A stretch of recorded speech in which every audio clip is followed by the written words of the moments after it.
जरा ये बता दीजिए कि उम्मीदवार वाली जो चिट्ठी है वो कब तक आनी है। मतलब हम रायबरेली में हैं, ये जिन जिन को पता चल रहा है वो बोल रहा है कि किसी से बात करके थोड़ा पता करा दीजिए, दिल्ली से जो आ रहा है वो सवाल ही आ रहा है। देखिए, उम्मीदवार का इंतजार हो रहा है, बहुत बेसब्री से रायबरेली की जनता कर रही है, लेकिन रायबरेली की जनता जान भी रही है कि यहाँ से गांधी परिवार ही लड़ेगा, गांधी परिवार का सदस्य ही लड़ेगा और 24 घंटे के अंदर तस्वीर एकदम साफ हो जाएगी।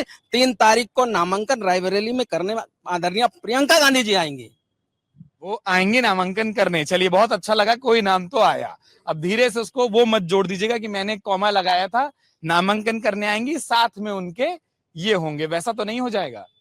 नहीं नहीं, बिल्कुल प्रियंका गांधी रायबरेली से नामांकन करेंगी और इतने ऐतिहासिक वोटों से जीतेंगी कि पूरे हिंदुस्तान में इनसे ज्यादा वोटों से कोई जीतने वाला प्रत्याशी आपको नहीं मिलेगा, क्योंकि यहाँ का चुनाव, गांधी परिवार का चुनाव रायबरेली की जनता स्वयं लड़ेगी, उनका कार्यकर्ता स्वयं लड़ेगा और दिल्ली लगाव है यहाँ के कांग्रेस पार्टी से। आप जो दिल्ली लगाव की बात कर रहे हैं, मैं यही पूछता हूं, क्योंकि ये कहा गया खूब, हम लोग जब पढ़ते हैं रायबरेली को, परिवार, रिश्ते, ढेर सारे समीकरण, सोनिया जी इस बार चुनाव नहीं लड़ रही हैं, उसके बाद क्या वही प्रेम, वही सौहार्द और वो सारी चीजें देखने को मिलेगी, या फिर विपक्ष जो एक स्पेस खोज रहा है कि अच्छा सोनिया जी नहीं है, वो स्पेस मिलता दिखाई देगा?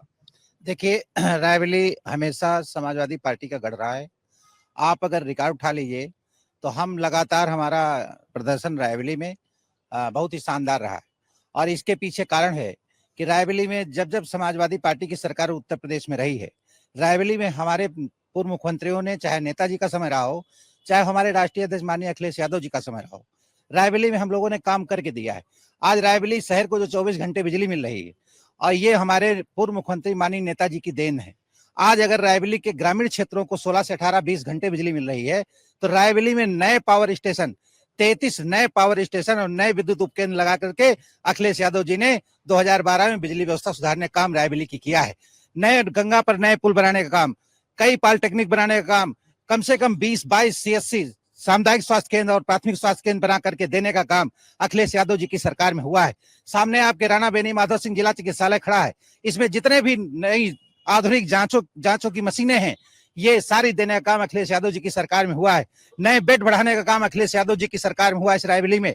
आपका जो एम्स खड़ा है, ये एम्स बनाने के लिए जमीन देने का काम, चीनी मिल की जमीन देने का काम अखिलेश यादव जी के प्रस्ताव से हुआ है।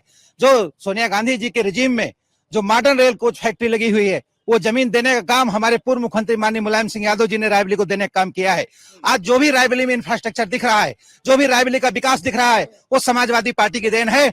और हम लोग, जो हमारे नेता और हमारी पार्टी का निर्देश होता है, जो निर्णय होते हैं, हमारी पार्टी का निर्णय हुआ है कि हम गठबंधन में, इंडिया गठबंधन में कांग्रेस के प्रत्याशी को जिताने का काम करेंगे। हमने पहले भी पूरी ईमानदारी के साथ कांग्रेस के प्रत्याशियों को जिताने का काम किया है और फिर से निर्देश और आदेश है हम लोगों के लिए। हमारा एक एक कार्यकर्ता पूरे तन, मन और धन के साथ कांग्रेस का जो भी प्रत्याशी होगा उसको जिताने का काम करेंगे। भारतीय जनता पार्टी न कभी रायबरेली में जीत पाई है और न जीत पाएगी, चाहे विधानसभा का चुनाव हो, चाहे लोकसभा का चुनाव हो। भारतीय जनता पार्टी यहाँ सर उठा करके नहीं रह पाएगी। और हमारे नेता ने जो आदेश दिया, हमारे नेता के जो निर्देश हैं, उन निर्देशों के क्रम में, अखिलेश यादव जी के निर्देशों को मानते हुए हम एक एक बूथ पर कांग्रेस को वोट दिलाने का काम करेंगे। बहुत बढ़िया। और मैं एक एक करके फिर आऊंगा। सारी फहरिस्त जो आपने एक बार में पढ़ दी, उसकी जरूरत इसलिए भी नहीं थी क्योंकि हम ढेर सारी फहरिस्तों पर फिर दोबारा आएंगे। और उसके बाद भारतीय जनता पार्टी के कुछ सहयोगी, और आप थोड़ा इधर आ जाएं तो वो बराबरी हो पाएगा। फिर ऐसा लगेगा कि ये वो गठबंधन इधर ही बड़ा होता जा रहा है। आप इस पक्ष में आ जाएं और उसके बाद हम वहां से जवाब भी लेते हैं। लेकिन जो आपने कहा, मैं थोड़ा यही पूछना चाह रहा था, क्या जमीन पर, और आप लोग बताएं, जमीन पर वो एका दिखाई दे रहा है जिस एके की बात हो रही है, जैसा इन्होंने कहा, वो गढ़ बचाने की बात हो रही है? क्योंकि हमने देखा है उत्तर प्रदेश में पहले भी गठबंधन हुए, लेकिन उन गठबंधनों के बाद नेताओं ने यह भी कहा कि जमीन पर कार्यकर्ता एक नहीं हो पाया था। जी, समाजवादी पार्टी के राष्ट्रीय अध्यक्ष माननीय अखिलेश यादव जी का जो भी दिशा निर्देश होता है, समाजवादी पार्टी का कार्यकर्ता एक एक बूथ पे, गली चौराहों में एक एक बूथ पे काम करने का काम करता है। और ये 2022 में जब चुनाव हुआ था विधानसभा का, तो राष्ट्रीय अध्यक्ष जी का जो भी निर्देश था और जिला अध्यक्ष जी के नेतृत्व में समाजवादी पार्टी के 4 विधायक जीते थे और सदर विधानसभा भी कुछ वोटों से हम लोग हारे थे। इस में हमारे पास बहुत वोट है और कांग्रेस का जो गठबंधन है, जो राष्ट्रीय अध्यक्ष जी का निर्देश हुआ है, हर बूथ पे समाजवादी पार्टी का कार्यकर्ता लग करके हाँ गठबंधन के प्रत्याशी को जिताने का काम करेगा। जो भी प्रत्याशी आएगा उसको जिताने का काम करेगा, बाहरी बहुमत से जिताने का काम करेगा और जिता करके राष्ट्रीय अध्यक्ष जी के नेतृत्व में समाजवादी पार्टी का और कांग्रेस का जो गठबंधन है उसको जिंदाबाद करने का काम करेगा। ठीक है, और मैं एक एक करके आप सब पर भी आता हूँ धीरे धीरे करके। आपने एक फेहरिस्त गुनाई, बहुत देर से जवाब की प्रतीक्षा थी, थोड़ी देर पहले वहां खड़े थे, अब यहाँ हो गए, उसका राज भी बता दीजिए। देखिए, ऐसा है कि भारतीय जनता पार्टी हमेशा उस जगह पे खड़ी होती है जहां पर सनातन की बात होती है। जब लोग झूठ बोलते हैं तो उसका असर हम लोगों पे बहुत जल्दी पड़ता है, तो हम लोग इसीलिए अपना स्थान जो है सुरक्षित जगह पर खड़े हो गए। और रही बात, आज आपके चैनल पे अभी मैं सुन रहा था, हमारे माननीय श्री कांग्रेस के और सपा के लोगों ने अभी तो ये दोनों यही नहीं तय कर पा रहे हैं कि किसने कौन सा विकास किया है। सपा कहती है कि मैंने किया है, कांग्रेस कहती है कि मैंने किया है। ये चीज एक बड़ा असमंजस की स्थिति में रायबरेली का मतदाता भी रहता है। एक इशारा वो ये भी करते हैं कि हम लोगों ने तो अपनी अपनी लकीरें बता दी, आपकी लकीर कहाँ है? हमारी लकीर वहीं से शुरू होती है जहां से मैंने बात की कि सनातन के हम पुजारी हैं और हमेशा हिंदुस्तान को हम लोग आगे ले जाने की बात करते हैं। हम लोगों ने कभी जिहाद की बात नहीं की, हम लोगों ने कभी किसी लड़ाई और झगड़े की बात नहीं की, हम लोगों ने कभी दंगा करवाने का काम नहीं किया। हम लोगों ने जब भी बात की अपने रायबरेली के विकास की बात की, उत्तर प्रदेश के विकास की बात की और देश के विकास की बात। अच्छा, एक बात बताइए साहब, उधर खूब देखना पड़ रहा है ना कि उम्मीदवार आए तो हम दे दें, मुद्दा बताएं तो हम जवाब दे दें।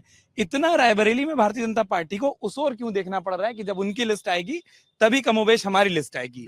आपकी लिस्ट भी कहाँ अटक गई? बिल्कुल हमारी लिस्ट कहीं नहीं अटकी है। भारतीय जनता पार्टी का एक एक कार्यकर्ता आज अपने प्रत्याशी के रूप में मान करके चुनाव लड़ रहा है। आप देखिए, नॉमिनेशन तो आप एक ही का कराएंगे। हाँ, हमारे यहाँ नॉमिनेशन की जो तारीख है वो भी जल्द आपके सामने आ जाएगी। लेकिन मैं आपको बताना चाहता हूँ कि ये जो अभी सो के जागे नहीं है, सपा कांग्रेस सो रही है। हमने 80 नुक्कड़ सभाओं के माध्यम से पूरे जिले में जनता के बीच में जाने का काम किया है। हम लोग हवा में बातें नहीं करते, हम किसी परिवार के बंदे नहीं है। अगर आप ये वीडियो YouTube पर देख रहे हैं तो हमारे चैनल को सब्सक्राइब करें और बेल आइकन को दबाना ना भूलें। अगर आप Facebook पर ये वीडियो देख रहे हैं तो हमारे पेज को लाइक करें।